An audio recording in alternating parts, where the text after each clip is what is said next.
আমি অবাকই হয়েছি যে আমাদের অডিটররা এখন ডিজিটাল পথে হাঁটা শুরু করেছে। এই হাঁটার বিষয়টি আমরা গুরুত্ব দিয়ে আসছি এই ইন্ডাস্ট্রিতে। আমাদের আইসিটি ইন্ডাস্ট্রিতে যারা দীর্ঘকাল বসবাস করছে, যেমন আফতাবুল ইসলাম আমাদের আইসিটি ক্ষেত্রের একজন প্রাচীন মানুষ, দীর্ঘদিন যাবৎ তথ্য প্রযুক্তির সাথে যুক্ত হয়েছেন, ফেডারেশন পর্যন্ত পৌঁছেছেন। ফলে ট্রেড বোর্ডের নেতৃত্ব এবং অন্যান্য ক্ষেত্রেও দারুণভাবে কাজ করেন। আমাদের বাকি স্বদেশদার সহ যারা আছেন তাদের প্রত্যেকের ক্ষেত্রে একই কথা সত্য, এবং প্রত্যেকেই যে কাজটি করে এসছি আমরা, সেটা হচ্ছে যে আমরা সকল ক্ষেত্রেই যেন প্রথমে ছিল তথ্য প্রযুক্তির কথা বলতাম, এখন আমরা ডিজিটাইজেশনের কথা বলি, একটু এক ধাপ উপরে গেছি। আপনারা সবাই জানেন যে এই এক ধাপ উপরে যাওয়াটা এটা অনেকটা পৃথিবীকে তাক লাগিয়ে দেওয়ার মতন। আমাদের এই দেশটি যখন 72 সালে জাস্ট প্রশাসনিক কাঠামোর মধ্যে আসে, তখন পর্যন্ত এটা লাঙ্গল জোয়ালের দেশ ছিল। আমাদের প্রত্যেকেরই যদি ওই সময়কার প্রেক্ষিতগুলো দেখি, তাহলে আমাদের পশ্চাতে কৃষি প্রধান একটি দেশ, এবং সেই দেশের মোটামুটি ভাবে কৃষি যুগ, ওই যুগটাই আমরা অতিক্রম করে আসছি। সকল দিক থেকে আমাদের দুরবস্থাটা এরকম ছিল যে বাংলাদেশে ইন্ডাস্ট্রিয়ালাইজেশন বলতে কিছু ছিল না। যে কয়টা ইন্ডাস্ট্রি ছিল সেই কয়টার মালিক ছিল পাকিস্তানিরা। আমাদের দেশ স্বাধীন হয়ে যাওয়ার পরে তারা যখন পালিয়ে যায়, ওই আদমজী জুট মিল সহ সমস্ত প্রতিষ্ঠানগুলোকে রক্ষা করার জন্য বঙ্গবন্ধু আমাদের সেক্টর কর্পোরেশনগুলো গঠন করেছিলেন। এবং বাংলাদেশের একজন ধনী মানুষের নাম বলতে বোধহয় নাবানা লিমিটেডের জহুরুল ইসলাম ছাড়া আর কারো কথা আমরা স্মরণ করতে পারি না। কিন্তু সেই দেশটা আমাদের সত্যি সত্যি অবাক করে দেওয়ার মতন অবস্থা সারা পৃথিবীকে। কারণ দেশটা স্বাধীন হওয়ার পরে প্রথম যিনি দুঃসাহসী পদক্ষেপ গ্রহণ করেন তিনি আমাদের জাতির পিতা বঙ্গবন্ধু শেখ মুজিবুর রহমান। তিনি প্রাথমিক শিক্ষা জাতীয়করণ করেন, এবং দুটি ঘটনা নিঃসন্দেহে এই জাতির জন্য ভবিষ্যতের দিক নির্দেশনা দিয়ে গিয়েছিল। একটি হচ্ছে তিনি বাংলাদেশকে আইটিইউ এবং ইউপিইউ, আইটিইউ মানে হচ্ছে টেলিকম ইউনিয়ন, আর ইউপিইউ হচ্ছে পোস্টাল ইউনিয়ন, এই দুটি সংস্থার সংগঠন সদস্যপদ দিয়েছিলেন। তিনি টিএনটি বোর্ড গঠন করেছিলেন। এবং আপনারা হয়তো অবাক হবেন যে আমরা যে বঙ্গবন্ধু স্যাটেলাইট এখন ব্যবহার করেছি, সেই স্যাটেলাইটের গ্রাউন্ড স্টেশন তিনি 14ই জুন 1975 বেতবুনিয়াতে উদ্বোধন করেন। আমি হিসাব করে দেখেছি যে এই ডিজিটাইজেশনের প্রক্রিয়াটা বঙ্গবন্ধুর হাত দিয়ে শুরু হয়েছে, সেই সময়টাতে হয়েছে। তিনি সময় পাননি, সুতরাং যতটা পথ এগিয়ে যাওয়ার ততটা সেই সময়কালের যেতে পারেননি। কিন্তু যে ভিত্তিটা রচনা করে দিয়েছিলেন, সেই ভিত্তিটা কিন্তু পরবর্তীকালে বিকশিত হয় সবচেয়ে বেশি সেটি আমাদের আজকের প্রধানমন্ত্রী জননেত্রী শেখ হাসিনা যখন প্রথমবার ক্ষমতায় আছেন 1996 সালে। এই 1996 সালে ক্ষমতায় আসার পরে তিনি বস্তুতপক্ষে তথ্য প্রযুক্তির ক্ষেত্রে বিপ্লব ঘটান। আজকে যে মোবাইল ফোন ছাড়া আমাদের জীবন চলে না, সেই মোবাইল ফোন কিন্তু 14 টাকা আউটগোয়িং কল আর 12 টাকা ইনকামিং কল এবং 1.25 লাখ টাকা সেটের দাম, এই দিয়ে যাত্রা শুরু হয়েছিল। তিনি 97 সালে ওই মোবাইলের মনোপলিটা ভেঙে দেন এবং 4টা নতুন কোম্পানি এই প্রতিযোগিতায় আসে। এর ফলে আজকে দেশে 17 কোটি মোবাইল ফোন ব্যবহারকারী আছে। বাংলাদেশের ভূখণ্ডের শতকরা 98% মোবাইল নেটওয়ার্কের আওতায় আসছে। এবং এই করোনা কালে অন্তত পক্ষে আমাদের দেশের প্রায় সকল জনগোষ্ঠী অনুভব করেছে যে ডিজিটাইজেশন কতটা গুরুত্বপূর্ণ একটি বিষয়। আমরা সেই জাতি কিন্তু আবার যখন 2008 সালে মাননীয় প্রধানমন্ত্রী আমাদের তার নির্বাচনী ইস্তেহার ঘোষণা করেন, তখন সারা পৃথিবীকে চমকে দিয়ে বাংলাদেশ 2021 সালে ডিজিটাল বাংলাদেশ বলে পরিচিত হবে, সেই বাক্যটি উচ্চারণ করেছিলেন। হাসি ঠাট্টা তামাশা সেই সময় হয়েছে এবং ব্যঙ্গ বিদ্রুপ হয়েছে। অনেকেই মনে করেছে যে নির্বাচনে জেতার জন্য তিনি একটা লাইন উচ্চারণ করেছেন, এরপরে এটি যে বাস্তবে রূপায়িত হবে সেই কথাটি কিন্তু কেউ ভাবেওনি। আজকে যখন আমরা দেখছি যে আইসিএবি অডিট পদ্ধতিকে ডিজিটাল করার নিয়ে আলোচনা করছেন, তখন সত্যি সত্যি আমি একটু বিস্মিত হয়েছি যে এই কাজটি করার জন্য আমরা, এমনকি আপনাদের আইসিএবির যে নেতৃবৃন্দ আছেন তারা সহ দীর্ঘদিন যাবৎ চেষ্টা করে আসছি যে আমরা এই মেসেজটা ডিজিটাইজেশন ছাড়া কোনো বিকল্প কিছু নাই, এইটা পৌঁছে দেওয়ার জন্য প্রায় সারা দেশ জুড়ে ঘুরে বেরিয়েছি এবং প্রথমে আমরা ছাত্রছাত্রী সহ তাদেরকে একটু অ্যাওয়ারনেস তৈরি করার চেষ্টা করেছি। এরপরে কিন্তু যেহেতু ধারাবাহিকভাবে চলা, সেই কারণে 2008-এর ঘোষণার পরে আবার 14 সালে যখন ইস্তেহার হয় তখন ধারণার আরেকটু আপডেট হয়, 18 সালে গিয়ে এটা আরেকটু আপডেট হয় এবং এরই মধ্যে বাংলাদেশের আর্থসামাজিক পরিবর্তন যেটা হয়েছে আমি আসলে বলে শেষ করতে পারবো না। তবু আমি মনে করিয়ে দিই যে এমনকি হেনরি কিসিঞ্জার যে দেশটাকে তলাহীন ঝুড়ির দেশ বলছিলেন, এই দেশটা এখন পার্শ্ববর্তী দেশগুলো সহ পৃথিবীর বহু দেশের চেয়ে বহু সূচকে এগিয়ে আছে। আর যদি বলেন তাহলে প্রত্যেক সূচকে পাকিস্তানকে অতিক্রম করে তারপরে বাংলাদেশ সারা দুনিয়াকে দেখিয়ে দিয়েছে যে অন্যদের যখন দুরবস্থা হয় বাংলাদেশ তখন কিন্তু সেই দুরবস্থাকে কাটিয়ে উঠে তারা মাথা উঁচু করে দাঁড়াতে পারে। এই করোনা কালে যখন পৃথিবীর দেশগুলোর জিডিপি গ্রোথ ঋণাত্মক, আমরা তখন আমাদের করোনা গ্রোথকে 5%-এর উপরে রাখছি এবং এখনো সাহস করছি যে পরের বছর 7%-এর উপরে আমাদের জিডিপি গ্রোথ হবে। এটি সত্যিকার ভাবেই প্রায় অবিশ্বাস্য বিষয় ছিল। আমরা আমাদের দিক থেকে শুধু এইটুকু বলতে পারবো যে এই 2021 সালে বাংলাদেশ সত্যি সত্যি ডিজিটাল বাংলাদেশ হিসেবে পরিচিত হতে পেরেছে।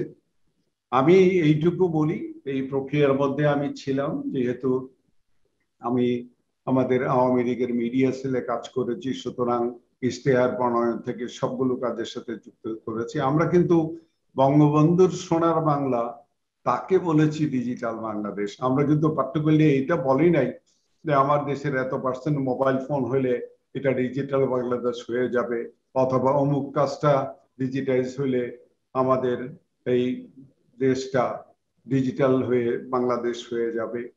তবে এইটি এখন দৃশ্যমান, যার দিকেই তাকান, একজন গ্রামের কৃষক থেকে আরম্ভ করে আমরা আজকে যে জুম মিটিং করছি, এটা পর্যন্ত যদি একটু জাস্ট অবজার্ভ করার চেষ্টা করেন তাহলে এটি মনে হবে যে হ্যাঁ, আমরা এই কৃষি যুগের বাংলাদেশটাকে অন্তত ডিজিটাল যুগে পা দেওয়াতে পেরেছি।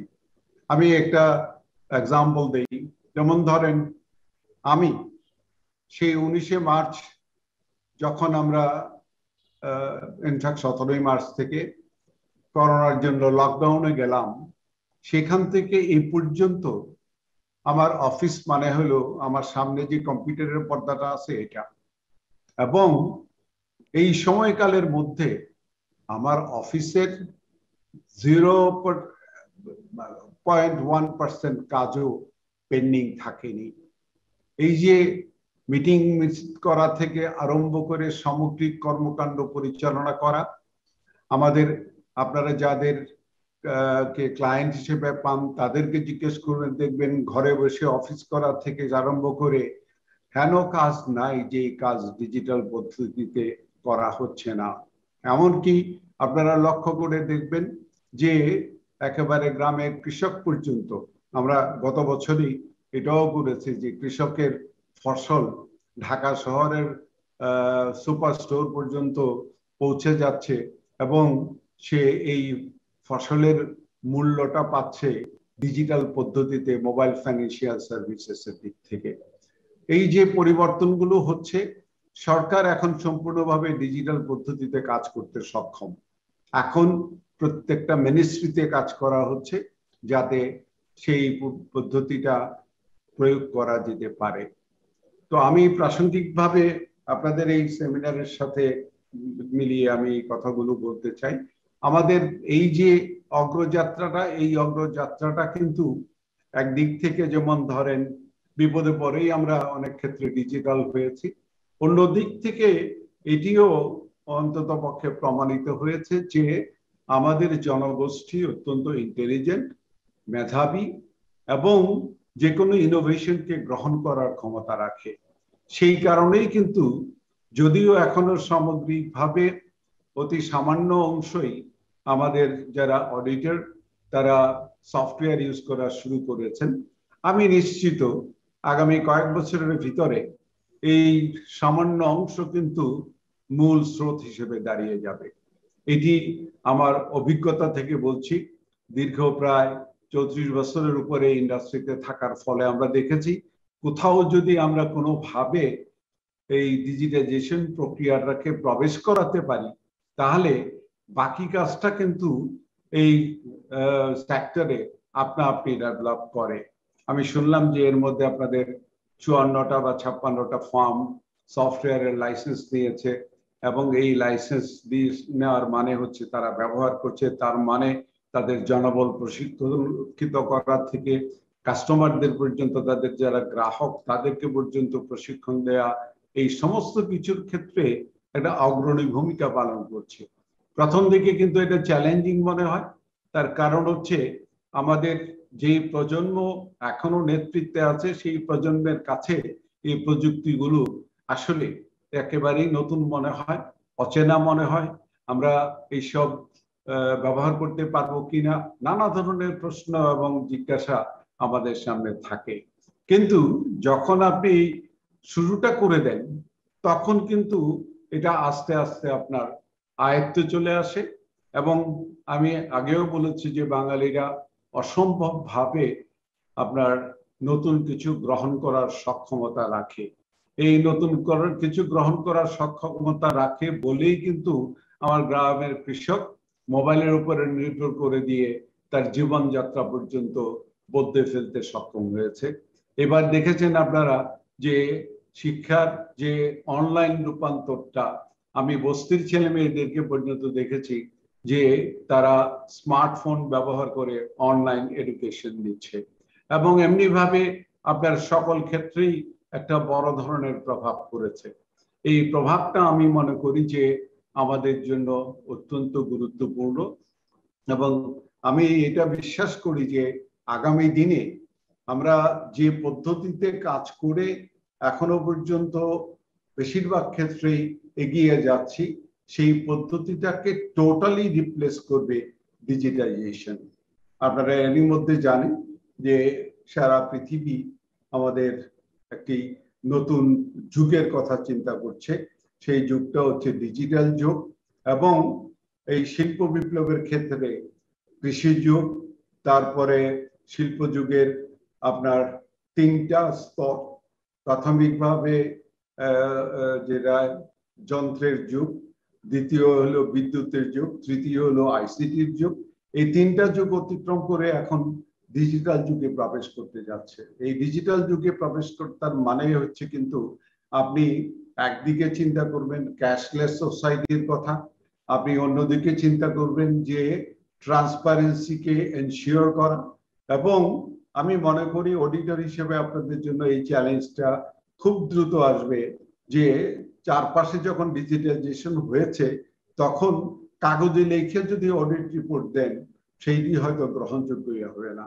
এই কারণে আমি মনে করি যে আপনাদের এই আয়োজন, এবং আমি সত্যি সত্যি আনন্দিত যে আইসিএবি নিজেরা উদ্যোগী হয়ে এই প্রচেষ্টাটি গ্রহণ করেছে যাতে তাদের সদস্যরা ডিজিটাইজ করতে পারে, এমনকি তার লাইসেন্সিং এর ক্ষেত্রে জাস্ট ফাইন্যান্সিং পর্যন্ত করছে, প্রশিক্ষণ পর্যন্ত দিচ্ছে।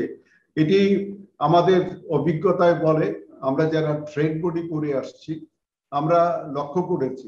ইভেন আমি বিসিএস, বেসিস এই দুটি সংগঠনের সাথে সরাসরি নেতৃত্বেও ছিলাম। আমি মনে করি যে ট্রেড বডিগুলো একটা বড় ভূমিকা পালন করে, এবং এইটা আজকেও দেখলাম যে আইসিএবি অসাধারণ একটা ভূমিকায় অবতীর্ণ হয়েছে।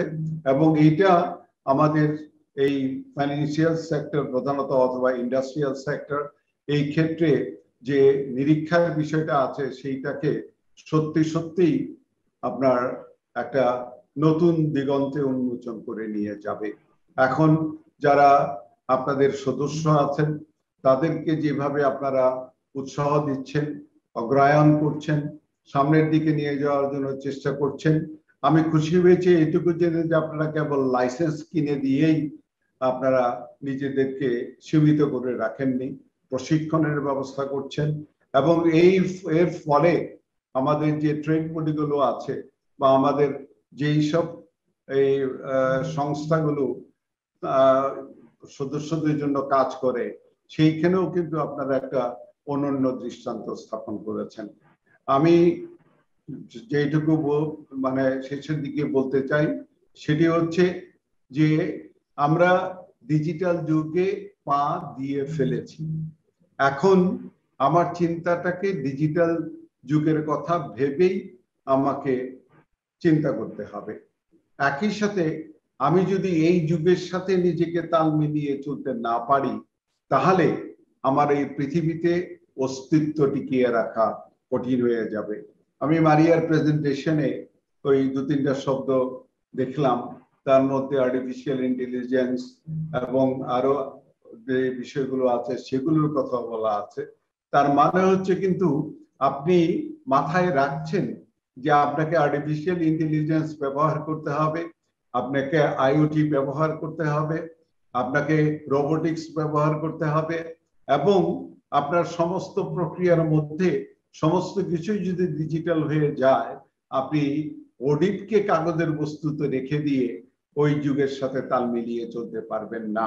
এখনো যারা আপনারা এই আইসিএবির সহায়তা সহ আপনাদের নিজেদের আপডেট করার যে প্রচেষ্টা তার অংশীদার হন নাই, আমি আপনাদেরকে অনুরোধ করব নিজেদের অস্তিত্বের জন্য, সামনের দিনে টিকে থাকার জন্য আপনাদের অবিলম্বে আইসিএবির এই উদ্যোগকে আমার মনে হয় শুধু স্বাগত জানানো না, তার মধ্যে অংশগ্রহণ করাটা খুব জরুরি হয়ে যাবে। তা না হলে ডিজিটাল যুগে আপনি এই অ্যানালগ পদ্ধতি ব্যবহার করে টিকে থাকতে পারবেন এই বিশ্বাসটা করবেন না। কারণ আমাদের ছেলেমেয়েরা এখন রোবট বানায়, আমাদের ছেলেমেয়েরা এখন আর্টিফিশিয়াল ইন্টেলিজেন্স ইউজ করে, আমাদের ছেলেমেয়েরা এখন অলিম্পিয়াডে গিয়ে স্বর্ণপদক পেয়ে জিতে আসে। আপনার যে নতুন প্রজন্ম আসছে সেই নতুন প্রজন্ম কিন্তু আপনার পুরনো দিনের ভাবনা নিয়ে চলবে না। অতএব আমার নতুন প্রজন্মের জন্য অন্তত পক্ষে যদি প্রস্তুতি এখন থেকে না নেন তাহলে টিকে থাকাটা কঠিন হয়ে যাবে, অস্তিত্ব বিলীন হওয়ার মতন অবস্থাটা বিরাজ করবে। আর আপনারা এমন ভূমিকা পালন করেন যেটি হয়তো খুব বড় করে দৃশ্যমান না, কিন্তু আমি আসলে অনুভব করি যে আমাদের এখন তো আইটি অডিটও করতে হয়। আমাদের প্রতিটি ক্ষেত্রে আসলে এই যে মূল্যায়ন করার বিষয়টি, নিরীক্ষা করার বিষয়টি, এগুলো আমরা প্রাথমিকভাবে হয়তো ফাইন্যান্সিয়াল সাইডটা বেশি দেখি এবং সেটার উপরে গুরুত্ব দেই, কিন্তু সময় হয়েছে এখন যে আমাদের সমস্ত কিছুর ক্ষেত্রেই অডিট করার বিষয়টা যেন একেবারে জরুরি হয়ে পড়েছে। এবং আপনারা যেসব ক্ষেত্রে এখন করছেন, আমি নিশ্চিত 1 থেকে 2 বছরের ভিতরে আপনাদের যে এরিয়াতে এখন অডিট করেন সেই এরিয়াটাও অনেক দূর বিস্তৃত হয়ে যাবে। এবং সেই অনুপাতে আমি মনে করি যে আপনাদের ব্যক্তিগত যে জ্ঞানের পরিধি, একই সাথে প্রাতিষ্ঠানিক পরিধি, এগুলোরই যদি পরিবর্তন না করেন, তাহলে বহু ক্ষেত্রে দেখবেন যে আপনি কেবল পিছিয়ে পড়েন নাই, আপনি আসলে রেইসের আসতেই পারতেছেন না। আমি আপনাদের এই আয়োজনকে স্বাগত জানাই এবং ধন্যবাদ দিই যে এইভাবে বিশেষ করে একটি অর্গানাইজেশন যে তার সদস্যদের জন্য কিভাবে সহযোগিতা করতে পারে, এটি একটি দৃষ্টান্ত হয়ে থাকলো। বিশেষ করে আপনারা অর্গানাইজেশন থেকে যে আয়োজনগুলো করছেন, এটা আমার মনে হয় যে নিঃসন্দেহে বহু সদস্য আছেন যারা হয়তো এই সম্পর্কে কোনো ধারণাই রাখতেন না। এই ধরনের আজকে যে আয়োজনটি হচ্ছে সেটির প্রেক্ষিতে বহু লোক কিন্তু নতুন করে জ্ঞান অর্জন করবে, নতুন পথের দিশা পাবে এবং নতুন নতুন কর্মকাণ্ড দিয়ে তারা তাদের নিজেদেরকে সমৃদ্ধ করবে, নিজের প্রতিষ্ঠানকে সমৃদ্ধ করবে।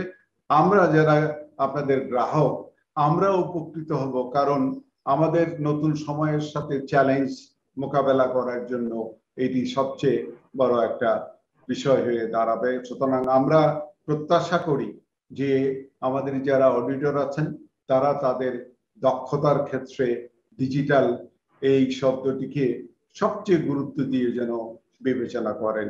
আমি বক্তব্য শেষ করার আগে বলবো, এইখানে সফটওয়্যার পাওয়া যায়, যদি নিজের দেশে না হয় বাইরে থেকে আমি সফটওয়্যার নিয়ে নিতে পারি, কিন্তু সবচেয়ে বড় যে চ্যালেঞ্জটা মোকাবেলা করতে হয় আমরা লক্ষ্য করেছি যেটা, সেটি হচ্ছে যে আমাদের মানব সম্পদ তৈরি করতে গিয়ে সবচেয়ে চ্যালেঞ্জটা পোহাতে হয়। আপনি সফটওয়্যার পাবেন, কিন্তু সফটওয়্যার ব্যবহার করে আউটপুট বের করা এই জায়গাটা অত্যন্ত গুরুত্বপূর্ণ হয়ে যাবে। এবং সেই কারণেই আপনারা যে প্রশিক্ষণের আয়োজনটা করেন, আমি মনে করি যে এটা অসাধারণ। এবং এই ক্ষেত্রে আমি মনে করি আপনারা সর্বোচ্চ গুরুত্ব দেবেন, কারণ সফটওয়্যার তো পাওয়া যাবে লাইসেন্স ফি দিলেই, অথবা ভবিষ্যতে কোনো এক সময় দেখবেন বাংলাদেশের কোনো এক ছেলে আপনাদের অডিট সফটওয়্যার বানিয়ে দিচ্ছে এবং সেটি হয়তো এখন যেটি ব্যবহার করেন তার চেয়ে হয়তো বেটার হয়ে যাবে। আমি সেই জায়গাটাতে কোনো চ্যালেঞ্জ দেখি না, কিন্তু চ্যালেঞ্জটা এই জায়গাতে যে আপনি আপনার মানুষকে প্রশিক্ষিত করতে পারছেন কিনা। আপনার মানুষ যদি প্রশিক্ষিত না হয় তাহলে কিন্তু সফটওয়্যার কেবলমাত্র আপনাকে উদ্ধার করবে না। সেই কারণেই আমি মনে করি যে আপনাদের কাজটা সঠিক পথ দিয়ে এগুচ্ছেন আপনারা, একই সাথে সফটওয়্যারের ব্যবহার এবং প্রশিক্ষণ দুই পথেই যাচ্ছেন। এবং আমি প্রেজেন্টেশনের মধ্যে যে বিষয়গুলো দেখলাম, আমার কাছে মনে হয়েছে এটি একটি অত্যন্ত পরিকল্পিত পদক্ষেপ। এবং যেটি আমি শুনলাম যে অনেকগুলো সভা করে তারপরে আপনারা এই পরিকল্পনাটা প্রণয়ন করেছেন, আমার কাছে মনে হচ্ছে এই পরিকল্পনা যেখান থেকে আপনারা শুরু করেছেন সেটাই আসলে চমৎকারভাবে শুরুটা হয়েছে। সামনে একে আপনারা আরো সমৃদ্ধ করবেন। এবং আমার মনে হয় যে আপনারা মানে খাত হিসেবে যেভাবেই দেখুক না কেন, আমি কিন্তু মনে করি অডিট আসলে খুবই গুরুত্বপূর্ণ একটি বিষয়। এবং এইটা ডিজিটাইজ হওয়ার মানে হচ্ছে আসলে অনেক অবদানটা রাখা আমাদের ডিজিটাল বাংলাদেশ গড়ে তোলার ক্ষেত্রে, ডিজিটাল যুগে যাওয়ার ক্ষেত্রে আমাদেরকে চতুর্থ শিল্প বিপ্লবের অংশীদার হতে। সুতরাং আমি মনে করি আপনারা অসাধারণ এই কাজটিকে এগিয়ে নিয়ে যাবেন। আপনাদের প্রতি আমার শুভেচ্ছা থাকলো। এবং আমি এইটুকু বলতে পারি, এখন না হয় এই কিছুদিন মন্ত্রীর ভূমিকা পালন করছি, কিন্তু বস্তুত পক্ষে আমি তো আসলে ট্রেড বোর্ডের লোক, আপনাদেরই মতো কোনো সংস্থার সাথে যুক্ত থেকেই আমার এই জীবনটা কাটিয়ে দিয়েছি। সুতরাং সেই হিসেবে আমি মনে করি যে যেই ধরনের সহযোগিতা আপনাদের এই আইসিটি ইন্ডাস্ট্রি থেকে দরকার হয়, অথবা যেমন ধরেন আমি যে মিনিস্ট্রিটা চালাই সেই মিনিস্ট্রিটা যখন শুরু হয়েছিল তখন তো কেবলমাত্র জাস্ট ফোন কলের জন্য যাত্রা শুরু করেছিল। এখন কিন্তু আমার সভ্যতার চাকা ঘুরবে কেবলমাত্র যদি এই মিনিস্ট্রি সচল থাকে। আমার কানেক্টিভিটি যদি না থাকে, আপনি নিজেই এখন দেখেন যে আপনার যদি ইন্টারনেট না থাকে আপনি অচল হয়ে জীবন কাটাচ্ছেন। কানেক্টিভিটি আপনার একেবারেই যদি না থাকে তাহলে আপনার সামনে যাবার মতন আর পথ থাকে না। এটা ব্যক্তিগত জীবন থেকে আরম্ভ করে প্রাতিষ্ঠানিক জীবন, রাষ্ট্রীয় জীবন, সামাজিক জীবন, সমস্ত কিছুর ক্ষেত্রেই এটি প্রযোজ্য। সেই কারণেই আমার দায়িত্ব এখন, আমি সুযোগ পেয়েছি, ধন্যবাদ মাননীয় প্রধানমন্ত্রীকে, যে বাংলাদেশের প্রতিটি গ্রামে প্রতিটি বাড়িতে আমরা যেন এই মহাসড়কটা নিয়ে যেতে পারি, যেখান থেকে সারা পৃথিবীর সাথে সম্পর্ক গড়ে তোলার পাশাপাশি ডিজিটাল যুগের অগ্রনায়ক হিসেবে আমরা কাজ করতে পারি। আমাদের যে অ্যাচিভমেন্ট গুলো এই সময়ে আছে এগুলো আপনারা সবাই জানেন, আমি সেগুলো বলতে চাই না। কিন্তু আমি আজকে আমাদের যেই সময়টা যাচ্ছে, আমাদের মুজিব শতবর্ষ এবং স্বাধীনতার সুবর্ণ জয়ন্তী, সেখানে আমি জাতির পিতা বঙ্গবন্ধু শেখ মুজিবুর রহমানের প্রতি শ্রদ্ধা জানানোর পাশাপাশি আমি সত্যি সত্যিই মাননীয় প্রধানমন্ত্রী শেখ হাসিনার প্রতি গভীর কৃতজ্ঞতা এবং শ্রদ্ধা জানাই। কারণ তার মতন দূরদর্শী মানুষ বাংলাদেশের নেতৃত্ব দিচ্ছে বলেই বাংলাদেশ কিন্তু এই টোটালি যে অগ্রগতিটুকু করেছে সেটুকু তার নেতৃত্বে করতে পেরেছে। আমি আশা করব যে তার নেতৃত্বে আরো বহুদিন বাংলাদেশ পরিচালিত হবে এবং বাংলাদেশের যে স্বপ্নগুলো আছে সেই স্বপ্নগুলোর এক বাক্যে যেটা আমরা বলি বঙ্গবন্ধুর সোনার বাংলা, সেই সোনার বাংলা আমরা গড়ে তুলতে পারবো। আমাকে আপনারা এখানে আমন্ত্রণ জানিয়ে আমার অনেক উপকার করেছেন, কারণ যে তথ্যগুলো আমি আজকে পেলাম এই তথ্যগুলো আমাকে উৎসাহিত করেছে, উদ্দীপিত করেছে এবং আমার কাছে মনে হয়েছে যে আমাদের মাননীয় প্রধানমন্ত্রী যে ডিজিটাল বাংলাদেশ কর্মসূচি এর প্রসারটা অনেক অনেক দূর বিস্তৃত হয়ে গেছে। আমি এটা তৃণমূল থেকে আরম্ভ করে আপনাদের সংগঠন পর্যন্ত যখন দেখছি তখন গর্বে বুক ভরে যাচ্ছে এবং মাননীয় প্রধানমন্ত্রীর প্রতি শ্রদ্ধা প্রতি মুহূর্তেই বেড়ে যাচ্ছে।